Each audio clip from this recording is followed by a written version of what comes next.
Aleluia, Senhor Jesus. E o título dessa mensagem é Os Fundamentos do Nosso Casamento.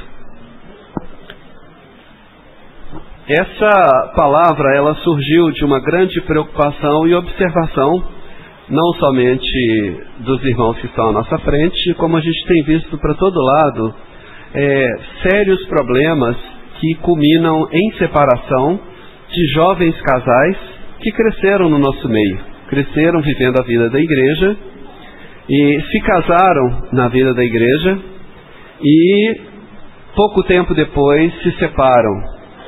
Então a pergunta é: como pode isso acontecer? E então essa palavra, ela é um fruto desse questionamento e é uma vacina para todos nós, tanto os casais mais jovens quanto os casais com mais tempo de casado. Todos estamos imersos em um só contexto de sociedade, um ambiente que, quer nós queiramos, quer não, quer nós sejamos espirituais, quer não, ele exerce uma influência maior ou menor em nossas vidas. E essa influência, esse ambiente que nos influencia que nós conhecemos como o mundo, que é um conjunto de coisas, um conjunto de elementos que, mesmo a gente tendo recebido um padrão proveniente da palavra do Senhor, e dentro da palavra do Senhor recebemos uma direção até mesmo mais rígida de que muitos outros filhos de Deus, também criados com a palavra do Senhor. Então nos assusta muito diante de tal história de conferências de jovens, história de comunhão para jovens que estão pretendendo se casar, comunhão em cima para irmãs que são noivos, e aí de repente um casamento acaba. Então isso realmente nos assusta e nos preocupa bastante. E quando você vai olhar qual o motivo do casamento, da separação, a gente de fato não encontra duas coisas: ou falta de fundamento para a escolha de ter casado com aqueles dois jovens terem se casado, ou falta de visão sobre o que é o casamento. Então, hoje foram selecionados alguns pontos para a gente ter comunhão nesses aspectos, né? Primeira coisa, irmãos, é que a visão que tem influenciado muito todos nós, essa visão do mundo, o casamento, ele é visto de maneira superficial. Então é uma visão que patina apenas na superfície, é uma visão carnal e uma visão egocêntrica. Então, 3 palavras difíceis, o que significa cada uma delas? Primeiro, uma visão superficial do casamento. Por que você casou?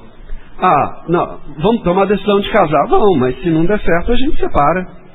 Por que isso é uma visão superficial? Não conhece os princípios nem o fundamento do casamento. Então, outro aspecto de visão superficial: para que casar? Formalizar tanta coisa, às vezes mudar nome, trocar documento, se a gente pode viver junto. A lei, em pouco tempo, a lei já resolve essa questão e fala: não, já tem estabilidade e tem todos os direitos como se tivesse casado, então é melhor não casar. O que é isso? Visão superficial do mundo. Então, não conseguem entender que o casamento faz parte de algo muito maior. Outro ponto é a visão carnal do casamento. Por que você está casando com fulana? Ela é linda demais. Isso é uma visão carnal, eu estou olhando apenas o aspecto exterior. E lembrar que a beleza, daqui a pouquinho, ela passa, né? Vocês podem acreditar ou não, mas um dia a Raquel olhou para mim e teve coragem de casar comigo. Então isso passa, não tem jeito, né? Nada consegue segurar o tempo. Os jovens começam a se relacionar. Deveria ser um tempo para conhecer um ao outro, para saber quem é, características da família. Mas o relacionamento, que é o padrão que o mundo nos ensina, ele começa hoje com sexo. Então, a relação sexual, jovens casais se relacionarem sexualmente ou terem completa liberdade de toque um no corpo do outro, transforma essa relação, que deveria ser uma relação psicológica, né? Conhecer a psique um do outro, e espiritual, ela se torna uma relação carnal. E quando a gente olha muitos casos desses casamentos que estão se dissolvendo, essa liberdade, em boa parte deles, aconteceu durante o período de namoro. Então, um tempo que era para conhecer, para ter comunhão, ele vira um período de exploração do corpo um do outro. Por isso que perde, junto com esse conceito, desaparece, vem um outro conceito. Não, a gente casa, se não der a gente separa. Ou não, a gente já está junto mesmo, é só continuar. E a lei um dia vai ler esse nosso ajuntamento como uma união estável, e vai estar tudo certo. Então, esses princípios, eles são danosos e têm influenciado bastante o nosso meio. E também, outra visão do casamento, segundo o mundo, é o egocentrismo. O que é o egocentrismo? O meu ego, o que eu acho, o que eu penso, a minha pessoa está no centro de tudo. Por que eu vou casar com fulana? Porque eu quero ser feliz. Então, ele é feito em função de mim. Porque eu tenho direito a isso, isso e isso. O centro sou eu. E uma relação que se desenvolve assim, vai ter problema, porque eu sou sempre o centro. Tudo que tiver de acontecer de mudança, tem de acontecer no outro. Então, nós vamos ver alguns pontos à luz da palavra de Deus sobre essa questão. Para nós entendermos e ficarmos mais impactados com esse conceito de mundo, eu queria começar falando de um item, de um panorama que está em Apocalipse a partir do capítulo 12.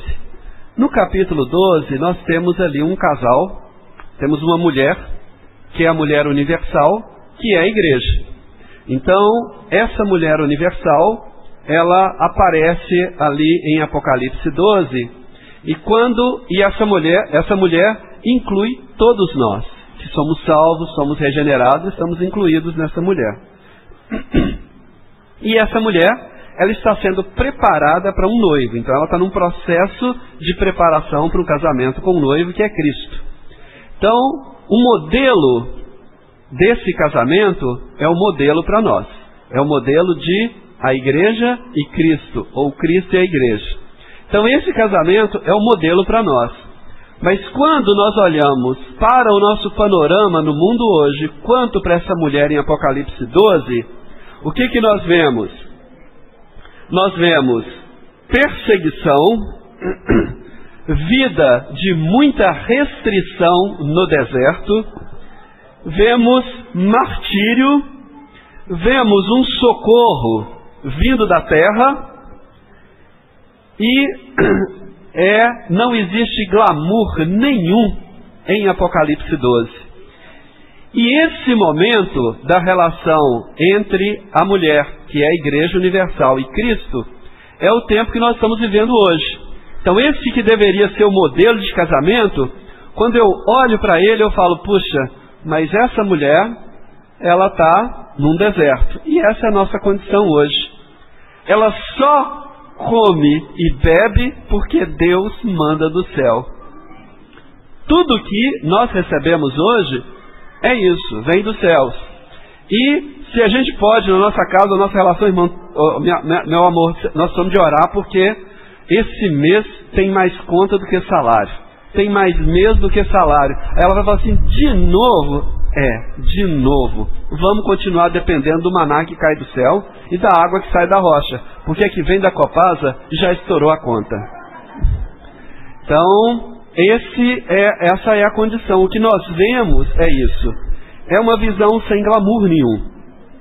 O glamour desta mulher e dessa relação só vai aparecer em Apocalipse 21.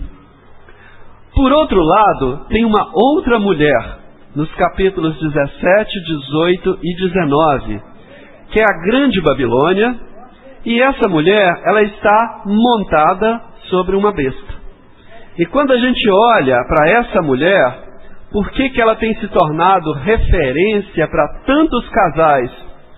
Porque eu, quando olho para essa mulher, primeiro, ela está montada sobre uma besta. Então, está numa situação ali de poder, está acima daquele que nesse momento aqui é o seu parceiro, está do lado dela. Segundo, ela está vestida de púrpura e escarlate. Púrpura é realeza. E ela mesma afirma que ela é uma rainha, que ela manda, que ela toma conta e que ela determina as coisas.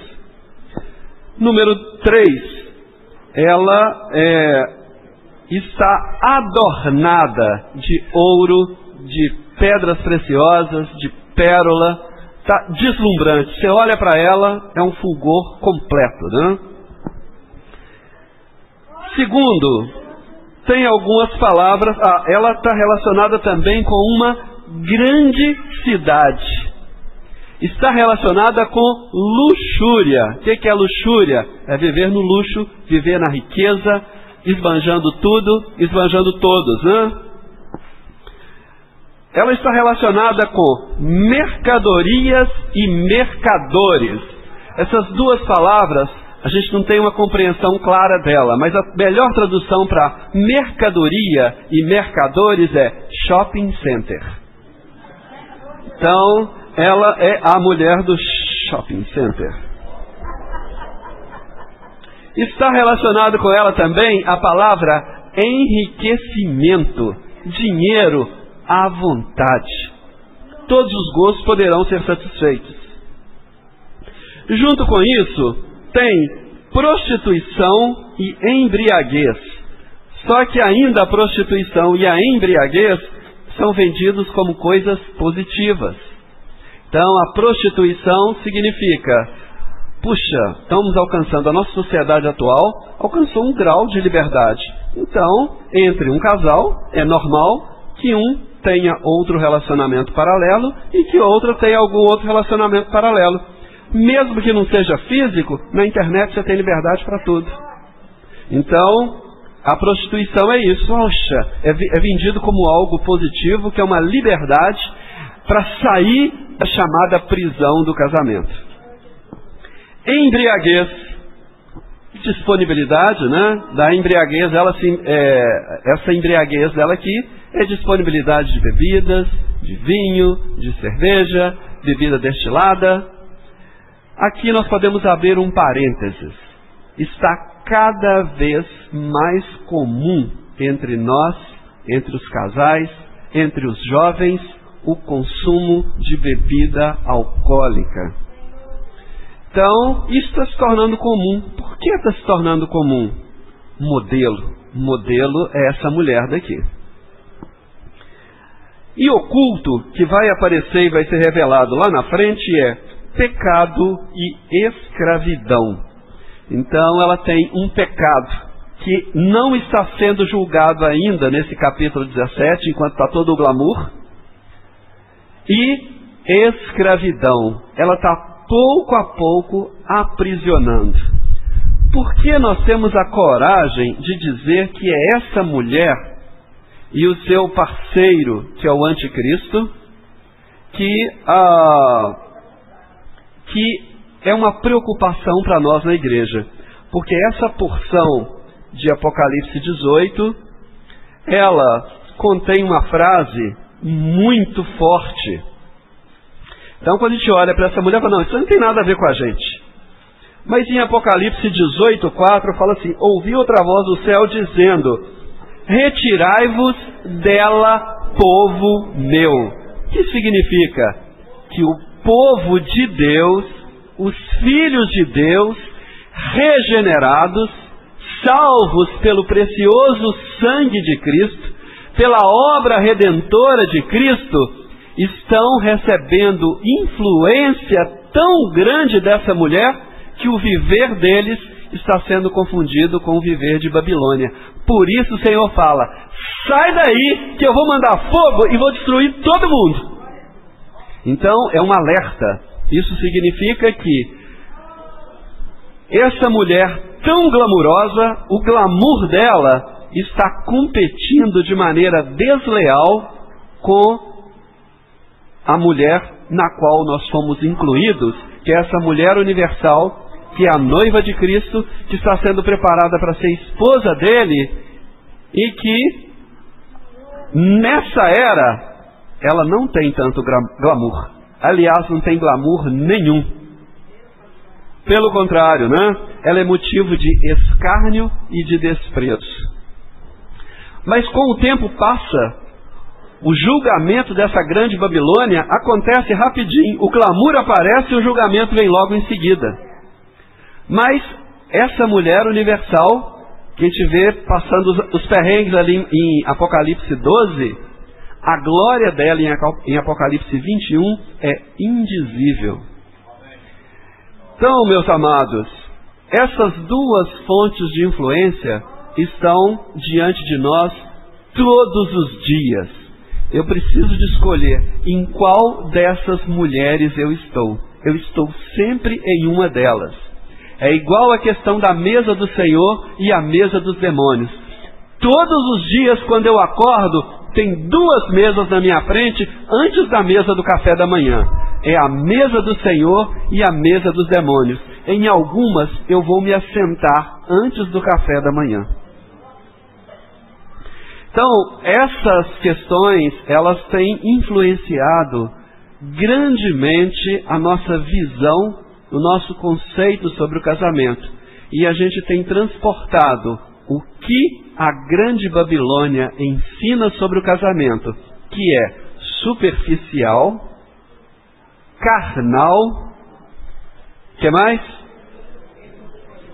E egocêntrico. Então, essa visão superficial, carnal e egocêntrico tem sido a grande influência nos nossos casamentos, ou nos casamentos de boa parte dos que estão entre nós, de alguma parte, ao ponto de produzir separação.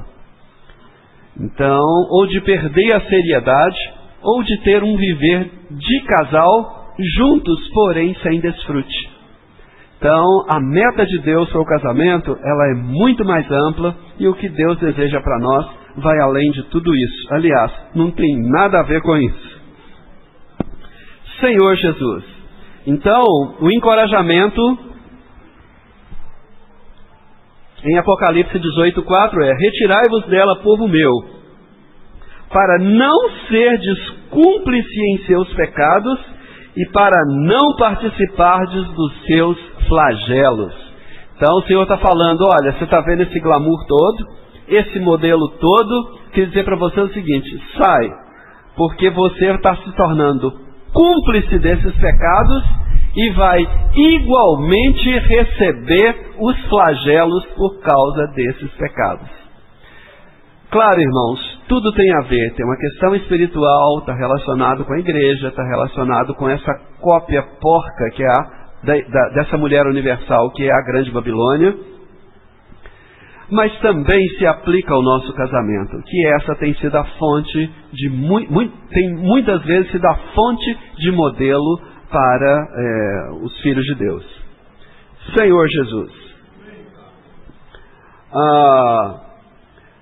Entretanto, vamos para Apocalipse 21, quando essa mulher, quando a mulher universal, ela é revelada em sua glória.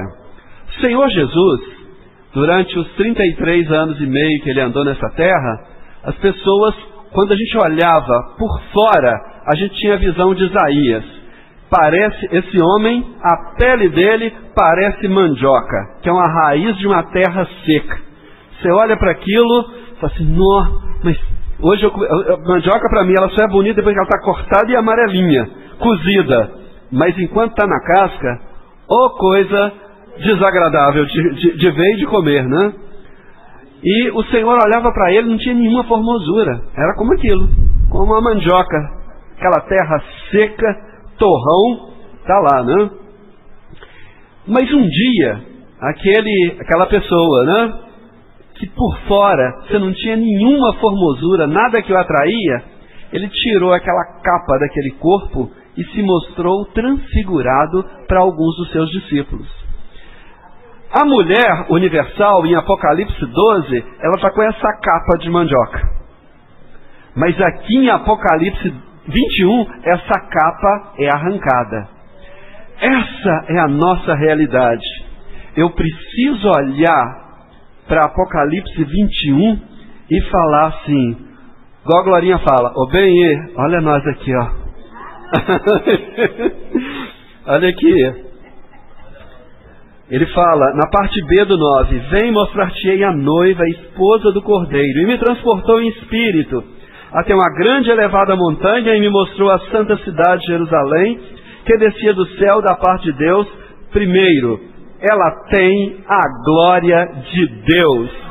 Ou seja, aquilo que Deus tem, e que foi a única coisa que Moisés conseguiu enxergar de Deus, que era a glória dele passando, essa mulher agora ela tem a glória de Deus. Senhor Jesus, o seu fulgor era semelhante a uma pedra preciosíssima, como pedra de jaspe cristalina, tinha um fulgor, né?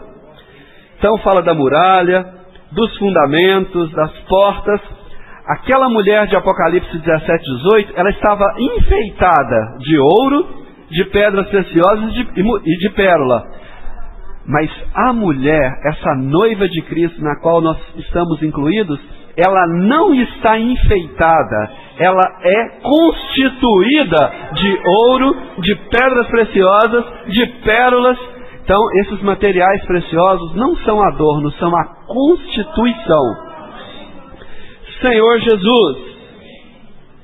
Então, aqui vai até o 21, né? Nós não vamos entrar nesse aspecto quando é o encargo, mas eu preciso olhar para esses versículos e me ver incluído neles. Eu e a Raquel, né? A Raquel não está aqui, ela está num velório, ainda vai chegar. Mas nós como casais precisamos nos enxergar em Apocalipse 21. Então, eu preciso pegar a Bíblia e falar assim, João Miguel pega a Bíblia e fala assim, Amélia, nós estamos aqui, ó. É aqui que nós estamos incluídos nisso. Eu preciso ver isso, porque se eu não ver isso, eu enxergo o glamour da grande Babilônia e sou atraído pelos padrões dela.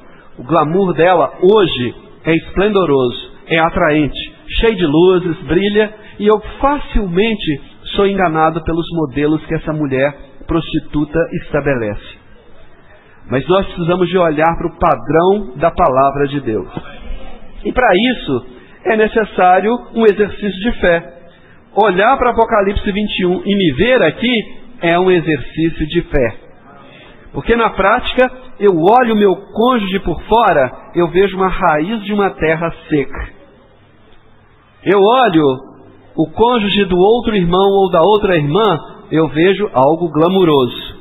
Mas o meu cônjuge, tanto a minha esposa quanto o seu marido, quando você olha para ele, que está acostumado a ver todo dia, você fala, fulano, você está com uma cara de mandioca, você é uma raiz de uma terra seca. Mas você precisa de olhar para ele e ver sem aquela casca, enxergar Apocalipse 21 e fala, todas as vezes você está chateado, decepcionado com alguma coisa e fala assim, meu bem, pela fé, eu te vejo em Apocalipse 21, sem capa, totalmente transfigurado, você tem o fulgor da glória de Deus. Isso é uma questão de exercício de fé, eu preciso de enxergar isso. Então, esse exercício de fé, ele precisa ser exercido entre os casais. Então, aquela menina linda, maravilhosa, que aquele que manteve a relação carnal viu, em pouco tempo, ainda jovem, ele cansa dela e a beleza parece que já passou. Você começa a ver raiz de terra seca. Você precisa se voltar ao Senhor e ver uma mulher cheia do resplendor da glória de Deus em Apocalipse 21. Como é possível ver isso? É uma questão de exercício de fé. Porque se eu não exercitar a fé, eu só vou ver a raiz da terra seca. Senhor Jesus. E o Senhor Jesus, ele fez questão de fazer com que alguns dos seus discípulos enxergassem isso a tempo, para perceber que aquela capa externa, ela não é a razão da nossa existência. A capa externa, a nossa aparência externa, não é a razão de manutenção e nem da contratação e nem da existência de nenhum casamento. Nós precisamos de fatores mais elevados, e esses fatores eu só consigo enxergar fora dessa capa. Ó Senhor Jesus!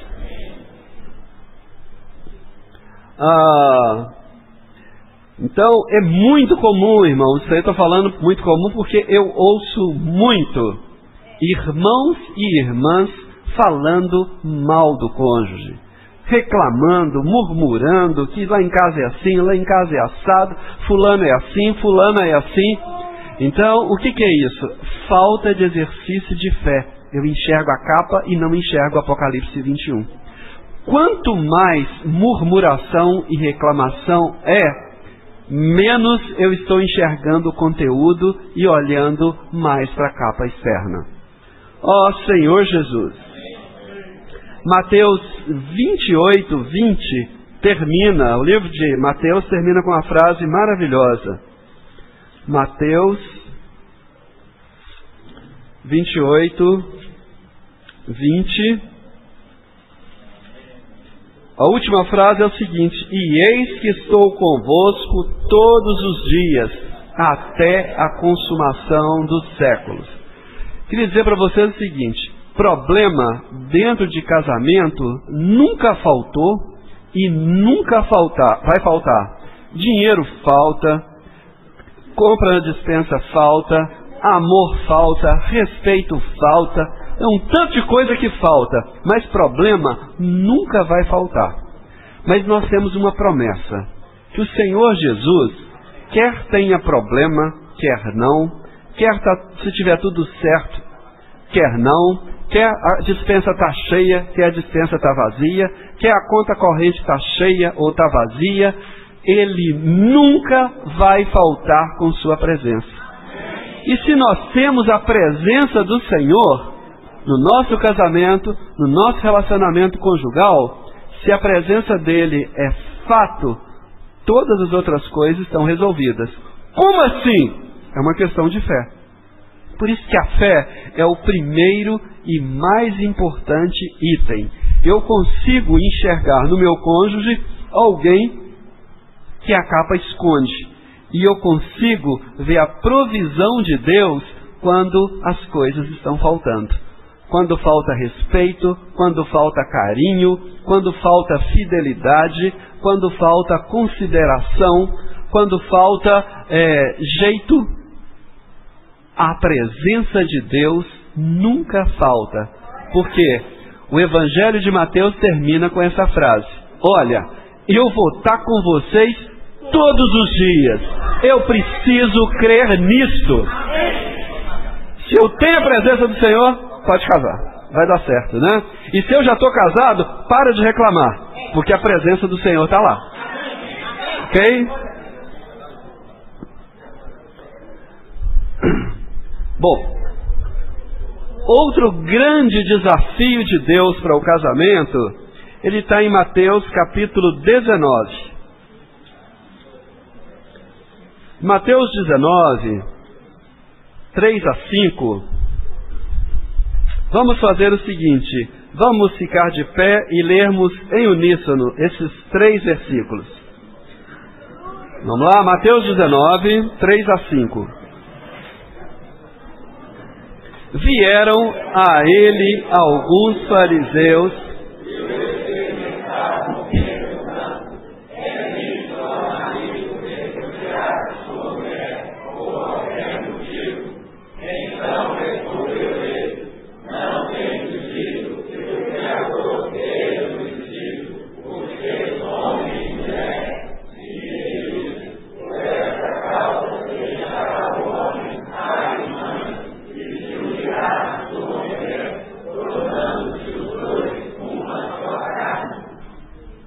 Aleluia, vamos assentar. Então aqui nós vemos sendo apresentado para Jesus o caso de um casal que teve o casamento baseado em questões, um padrão superficial do mundo. Ou seja, eu posso separar por qualquer motivo? Por que está separando? Porque não deu certo. Não deu certo, então separa, né? Qualquer motivo. Não, a gente parou de amar um ao outro, o amor acabou. Qualquer motivo. Eu acho que ela tem o direito de ter liberdade, a gente cansou da cara um do outro. Isso é um casamento que foi feito tendo como base um parâmetro superficial, portanto, a separação também pode ser superficial, por qualquer motivo, ok? Aí a primeira coisa que o Senhor coloca, e que é o primeiro item para a nossa vida conjugal, o Senhor começa com a seguinte frase: não tendes lido. Vamos repetir essa frase?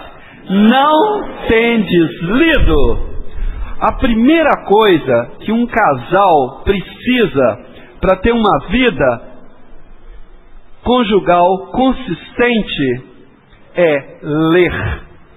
Ler a Bíblia, ler os livros espirituais, ler o alimento diário. Nós precisamos de ler. Como foi falado no plural, não é para o casal. Ele não disse não tens lido. Então era só para quem ele estava falando ali. Mas o tendes lido representa a pessoa que estava ali, mais a esposa que ficou em casa esperando a carta de divórcio. Ele foi lá perguntar para resolver isso.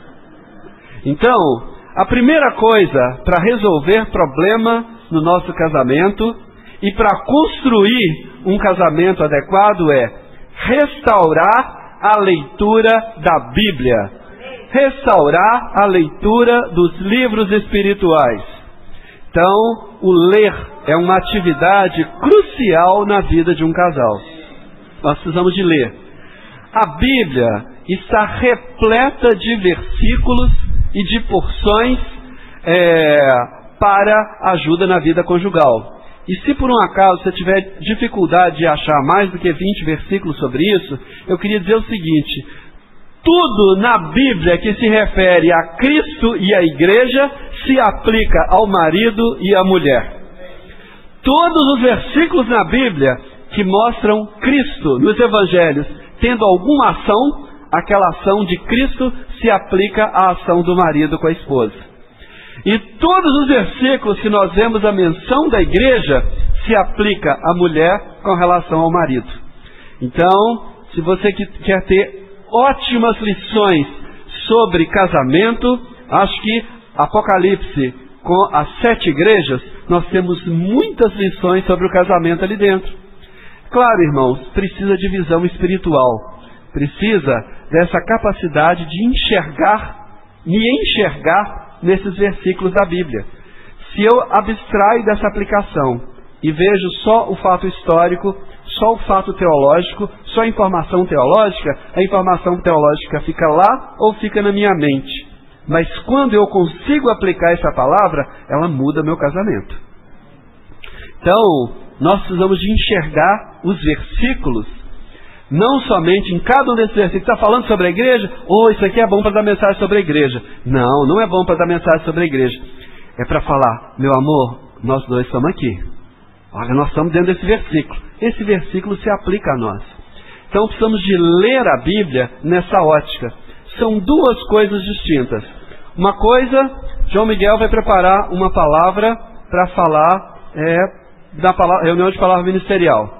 Então ele olha a Bíblia na ótica de alimentar os filhos de Deus com a palavra que está lá no alimento diário, mais o labor dele, mais a experiência que teve com comunhão com outros irmãos.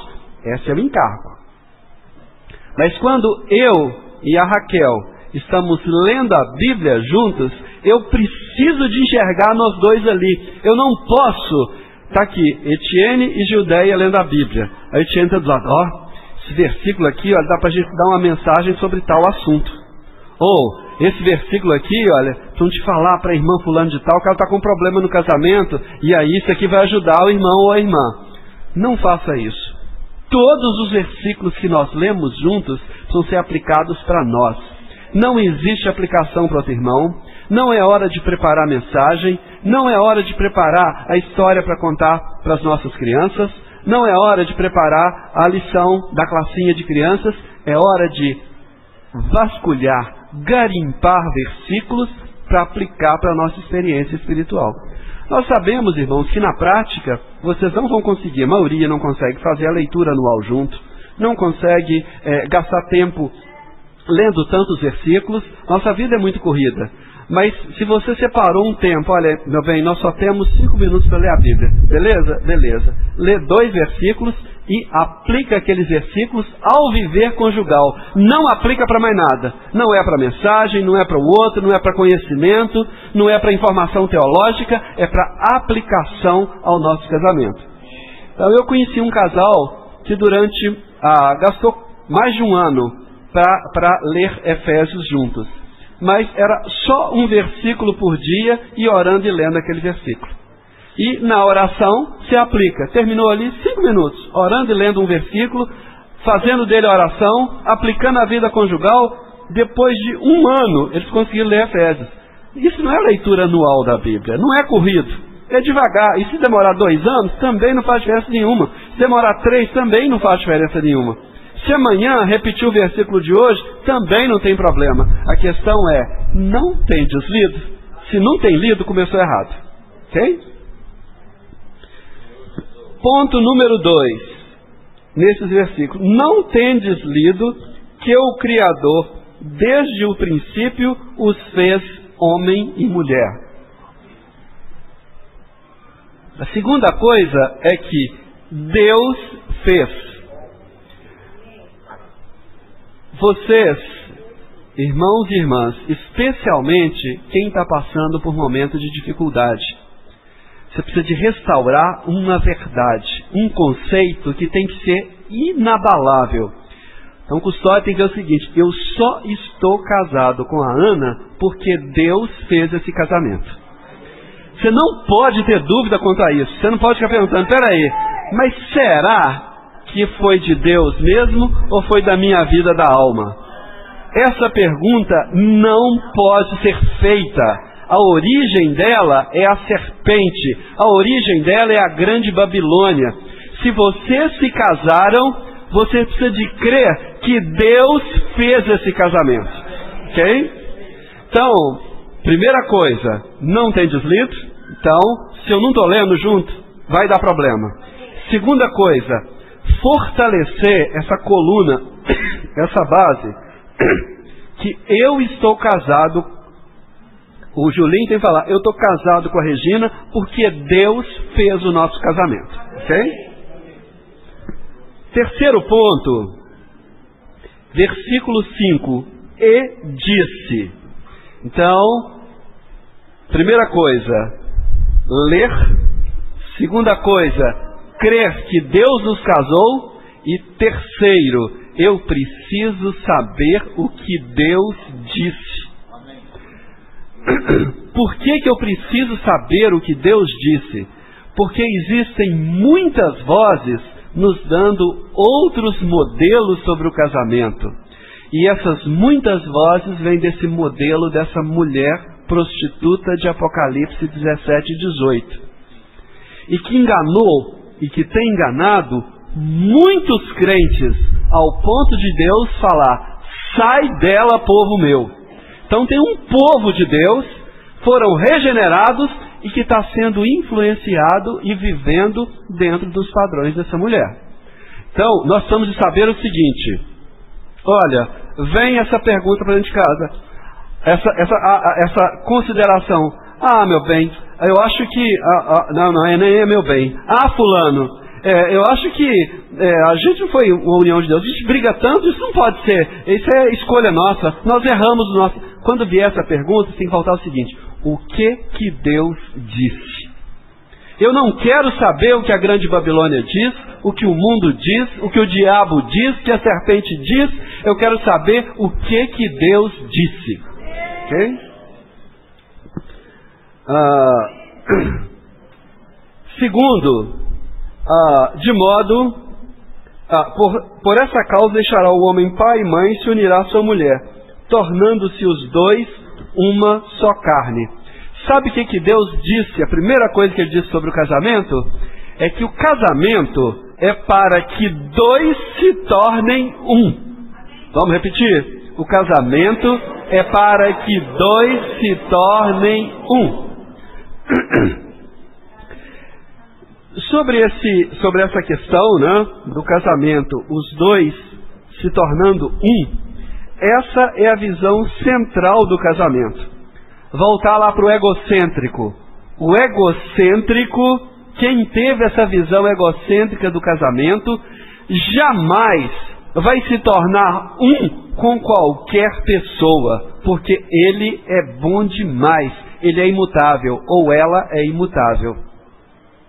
Então, impossível um egocêntrico se tornar um com alguém. Esse casamento não dura um ano. O egocêntrico é assim. Mas Deus disse, olha, que deixará e se tornarão os dois uma só carne. Então o egocêntrico vive brigando para mostrar quem que é o centro.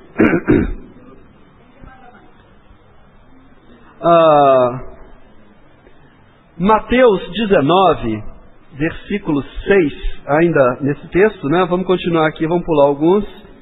Versículo 6.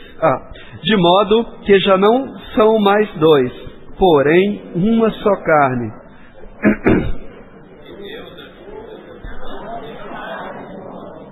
Então, primeira coisa é que Deus fez um ajuntamento, Ele é responsável pela união. E aí, o homem, quando a gente está falando homem, é qualquer um do casal, ou qualquer uma influência externa desejar separar isso, nós vamos ter o seguinte peso. No dia que eu chego na conclusão seguinte, Raquel, não dá mais para viver junto. Sabe o que eu estou fazendo na prática? Eu estou botando a mão e desmanchando algo que Deus fez. Na prática eu estou dizendo o seguinte, Deus, você errou, por isso que eu estou desmanchando, e da próxima vez, vê se faz direito. Você está falando isso para Deus, por quê? Quando eu assumo a responsabilidade de desmanchar um casamento, eu preciso de uma coragem sobre-humana, porque eu estou confrontando Deus e sua obra.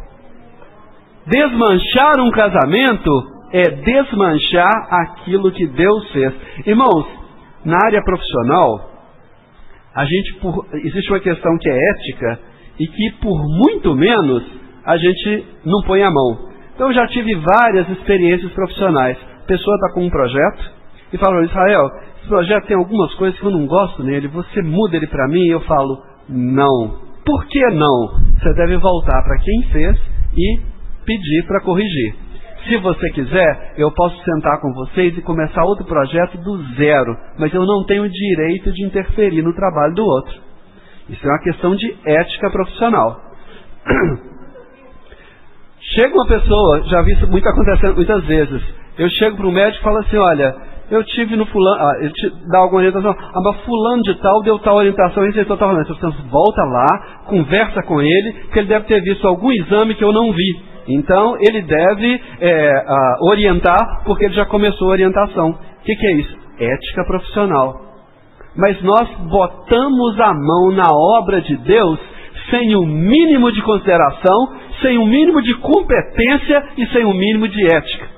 Eu tinha um colega de empresa, né? Que ele falava, que ele também era arquiteto, e ele via essa situação e falou assim, olha, a ignorância é atrevida. Como assim? Se eu sou uma pessoa que não entendo nada do assunto, eu não tenho a menor preocupação de botar a mão naquilo e dar palpite. É assim que a gente faz com relação ao casamento. Eu não tenho o menor conhecimento daquele assunto e uso a minha ignorância atrevida para botar a mão em cima de algo que Deus fez.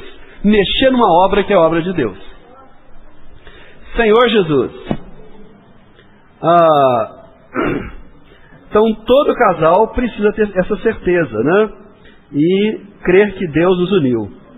E isso aconteceu tudo por causa da dureza do coração desse grupo de pessoas. O Senhor fala para eles que o problema estava na dureza do coração. Jeremias 18:12. Aproveitar e matar a saudade do irmão Jeremias, está aqui hoje, hein, irmão Jeremias? Aleluia! Jeremias 18:12. Mas eles dizem: não há esperança, porque andaremos consoante os nossos próprios projetos, e cada um fará segundo a dureza do seu coração maligno. Então Deus fala assim: não, preocupa não, eu tenho os planos na minha cabeça, já estamos resolvidos, vamos fazer isso, as coisas já estão todas reestruturadas, já fizemos até divisão do patrimônio, não se preocupa que eu vou fazer essas coisas todas de acordo com a dureza do meu coração. É muito louco fazer um negócio desse, muito irresponsável, né? Então nós precisamos desmanchar esses projetos particulares para seguir o projeto de Deus. Pronto, vamos falar agora sobre alguns fundamentos do nosso casamento. Gênesis capítulo 2:18, ele é a base nossa para tudo com relação ao casamento. Não é bom que o homem seja só, far-lhe uma auxiliadora que ele seja idônea. Primeira coisa é que nós precisamos de um cônjuge para a nossa complementação. Ninguém nessa terra foi criado para viver sozinho. E Deus preparou o seu cônjuge, o meu cônjuge, para a minha complementação. Só que a nossa visão de complementação, quando eu vejo complementação, significa o seguinte: eu preciso do meu cônjuge. E o meu cônjuge precisa de mim. Então essa necessidade, ela é mútua. E em Gênesis mostra que quando a mulher foi criada, ela foi criada a partir de elementos que foram tirados do homem. Que ele fala: ela é osso dos meus ossos e carne da minha carne. Significa primeiramente o seguinte, que tudo o que eu preciso, ela também precisa. Ou tudo que eu preciso, ele também precisa. Se você está um dia considerando: puxa, fulana podia ser mais atenciosa comigo, ou fulano poderia ser mais atencioso comigo. Isso significa o seguinte: essa mesma necessidade que eu tenho, o outro também tem. Quando eu fico chateado: puxa, não podia fazer isso comigo, ele não podia ter mentido para mim. Então, esse mesmo sentimento que eu tenho, se eu falar mentira, o outro também vai ter. Porque nós somos carne da carne e osso dos ossos. Então, a minha necessidade é a necessidade do outro. Então, nós somos um do outro para complementação. Também precisamos do cônjuge para comunhão. Então, o estar junto, o conversar, o encontrar, o falar sobre as coisas, o contar sobre o dia, o contar das atividades, conversar. Conversar geral, conversar sobre filho, conversar sobre coisa gostosa, do que gosta, conversar sobre receita, falar, né? Falar do que aconteceu no serviço, falar do que aconteceu em casa, conversar, ter comunhão, falar do que ganhou na palavra, falar da experiência que teve, falar das vontades, dos sonhos, planejar junto, tudo isso é comunhão. Então, nós somos uma vida que carece de comunhão. Um casal precisa de comunhão. Terceiro, nós precisamos do cônjuge para companhia. Ninguém gosta de se sentir solitário. Um dos grandes fatores de problema em casamento é que vocês estão casados, moram na mesma casa, dormem na mesma cama e tem duas pessoas solitárias dentro de casa, porque um não faz companhia para o outro. Então essa carência da companhia, da conversa, da comunhão, faz com que duas pessoas que se casaram, estão dentro da mesma casa, se conversem, se conheçam pouco e se sintam tão solitários. Isso é um alerta para os casais mais jovens. Vocês gastam tempo demais conectados. Então a conexão é importante, mas chegou em casa, hora de ficar junto, pelo amor de Deus, desligue o celular. Então nós precisamos dedicar tempo um para o outro. Então, se é um tempo que eu tenho, você pode até falar, olha, hoje eu combinei, pode ser que meu chefe me ligue até, então eu vou deixar no silencioso, se der ligar eu retorno para ele. Mas você vai ver o seguinte, 99% que você gasta tempo no WhatsApp, você poderia não estar lendo ou vendo aquilo. É inútil, não altera em nada a sua vida. Nós temos de resgatar esse tempo que está sendo sequestrado para a comunhão entre o casal. Podemos ver filmes juntos, podemos jogar um videogame juntos, não tem problema isso.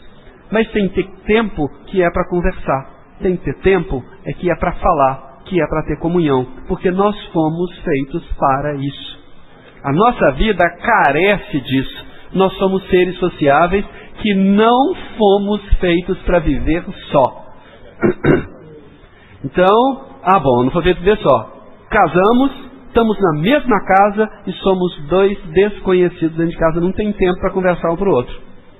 Então, às vezes, é necessário um casal pegar o celular e passar um WhatsApp para o marido, passar para o outro, para poder falar alguma coisa dentro de casa. Então, meus amados, isso em nome de Jesus não pode acontecer. Tem que parar. E precisamos do cônjuge para auxílio. Por que auxílio?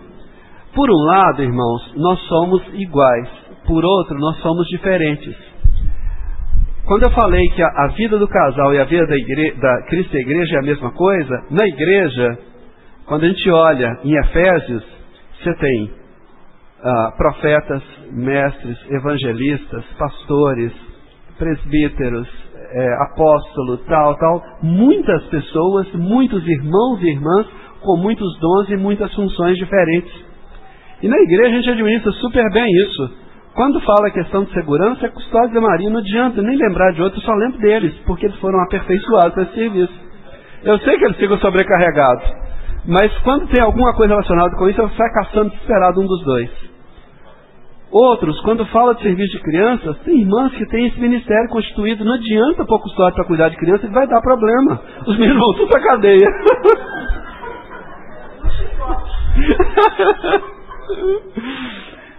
Então, irmãos e irmãs, e a gente administra super bem isso.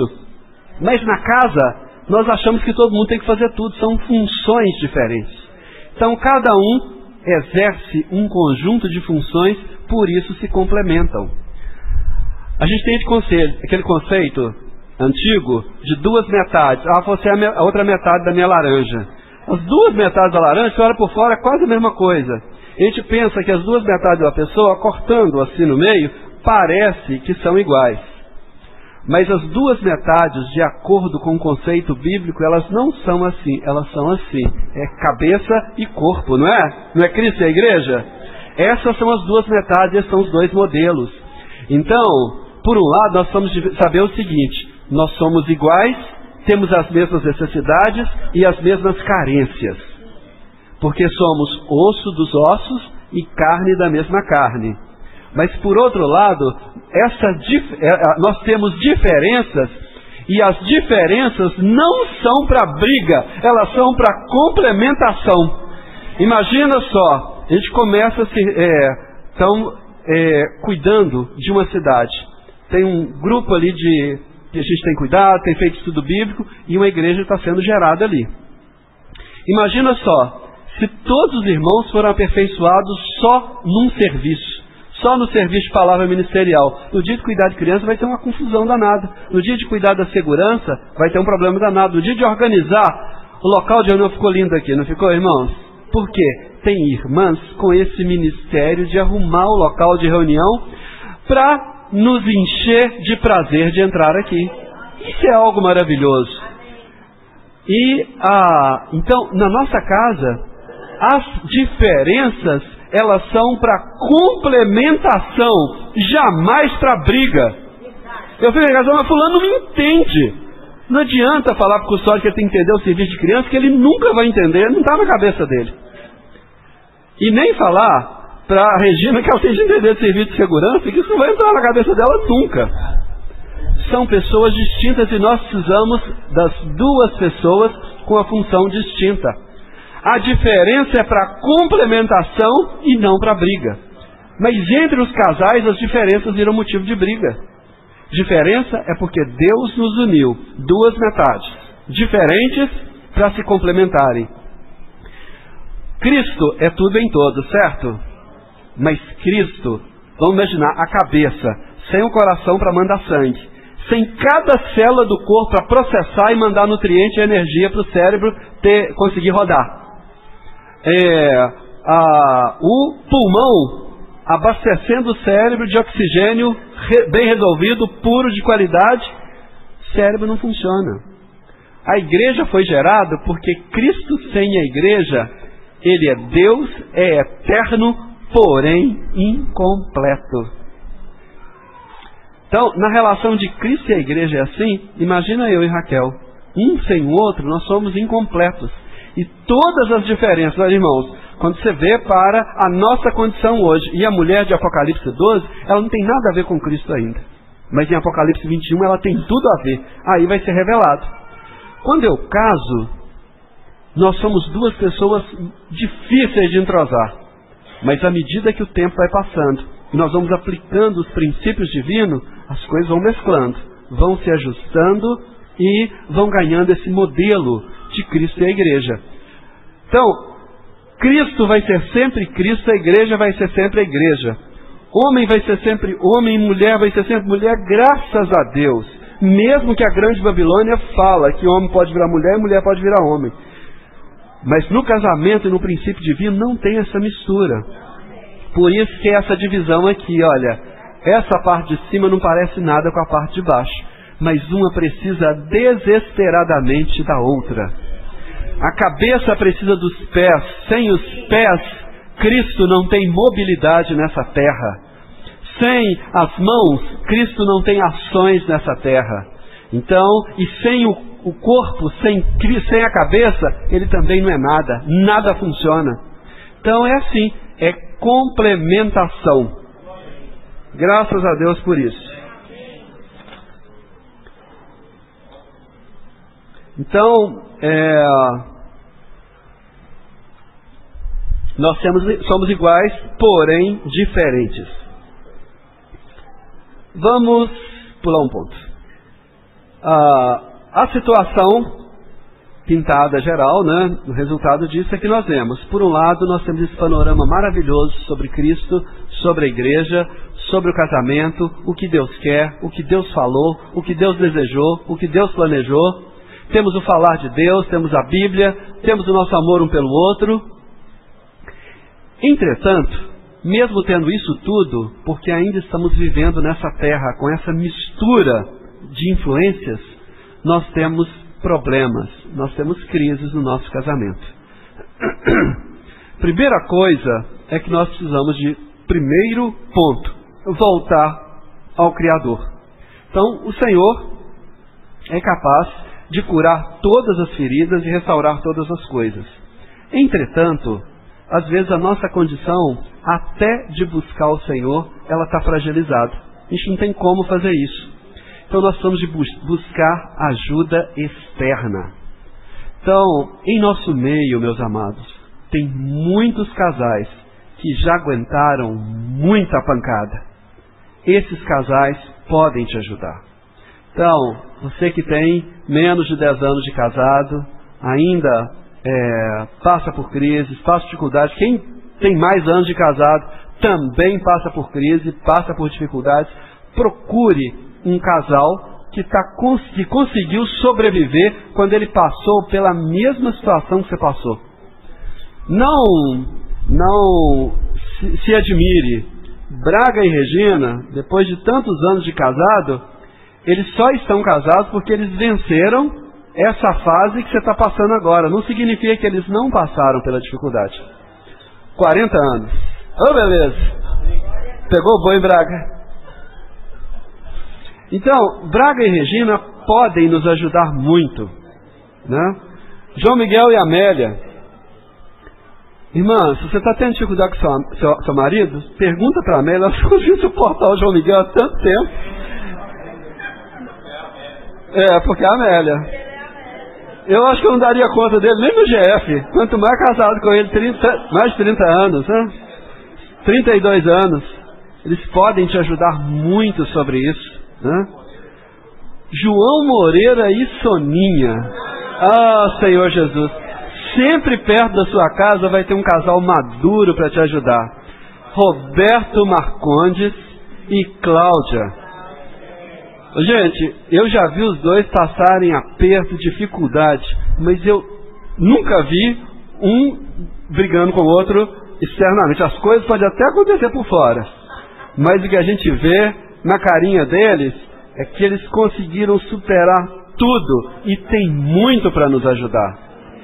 Jovens casais, estão na região do Roberto, não tenha vergonha, não acha que vai incomodar, não acha que está fora de hora, ligue, marque uma comunhão, eles têm muito para te ajudar.